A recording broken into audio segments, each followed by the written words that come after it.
I started forming an opinion about Chomsky a long time ago when I attended one of his speeches. On what topic and when, I forgot. But there was a young guy who was asking a question critical of of Chomsky's views, and Chomsky very rudely shut that guy down. If I remember correctly, I think he had him kicked out. Apparently, Chomsky advocated sanctions as opposed to war. When I returned home, I searched for this fact, whether Chomsky really, advocated sanctions as opposed to military war, and I did find it. I can't find that document now because I didn't think of saving it. So Iraq War and Sanctions, this was what Lancet is the most prestigious international medical journal. It's like the Oxford or MIT of medical journals. Lancet is not about war or WMDs or dictators. It is about medicine. Lancet found it necessary to write about the effects of sanctions on the Iraqi population. And this is what they wrote.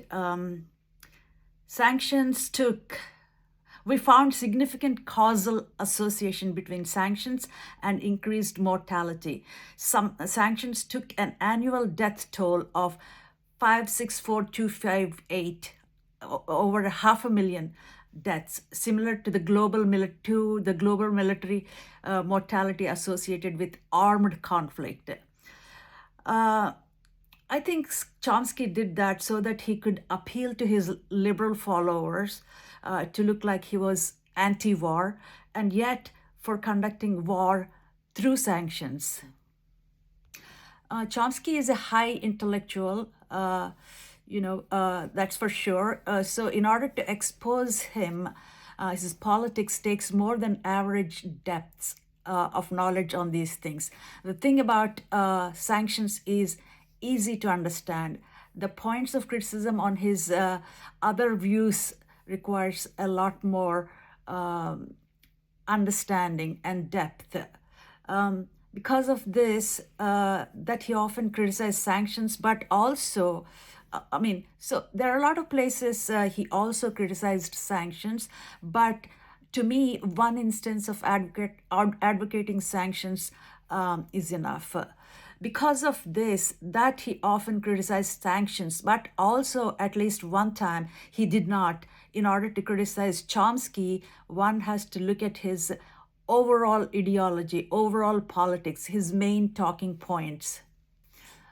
In this regard, Chomsky was never clear on what exactly his politics is. I think somewhere he called himself libertarian anarchist or anarcho-syndicalist or libertarian socialist. He said that all his life he was an anarchist of one kind or another.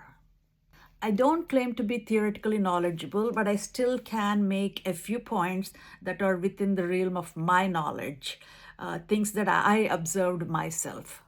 One thing in America is, in America, liberalism means supporting the Democratic Party, but it doesn't take much to see that the Democrats are also not for the people, not for the workers, not for the poor.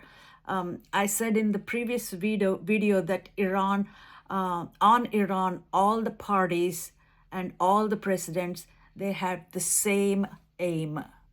They differ only in how to do it. To me, therefore, Chomsky's endorsement of Joe Biden for president was not something a left liberal should do. How he justifies is that Trump is very, very bad, so better vote for Biden. So that's it for Americans. It is evil versus lesser evil. Does not Chomsky have some program for changing this situation? That brings me to the point that Chomsky is critical of capitalism, but he has no solution, no path how to achieve something other than capitalism. I don't know what he wants in the first place. No organizing to change this situation. He's an intellectual. He tells us what he thinks, but does not say what needs to be done. That ends with him being a high intellectual and the others his followers and admirers. It does not go anywhere. What is he most famous for? For his book Manufacturing Consent. And I don't see why it is such a big deal, because anyone who is even an infant in Marxism knows that media colludes with the powers that be.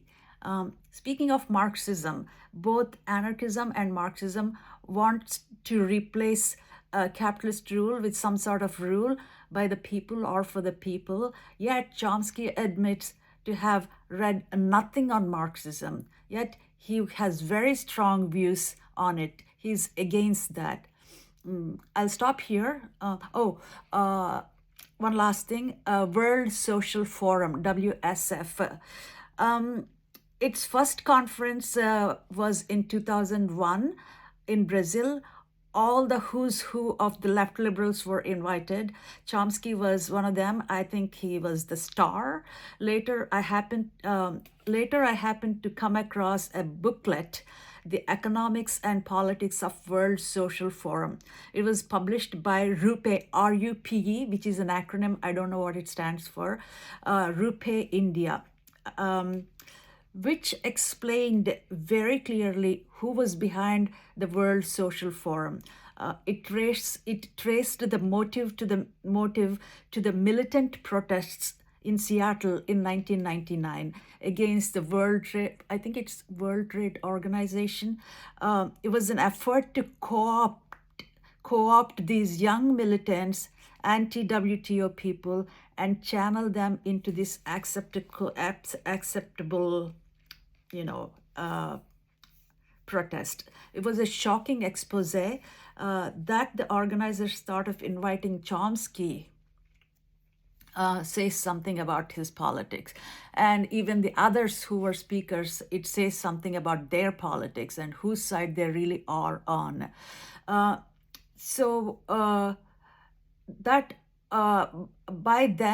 the time of the World Social Forum in 2001, I knew Chomsky exists to dampen and divert genuine social protests, but I never imagined that he was in the direct pay of the Epstein class. If I think of anything more on Chomsky, I will let you know.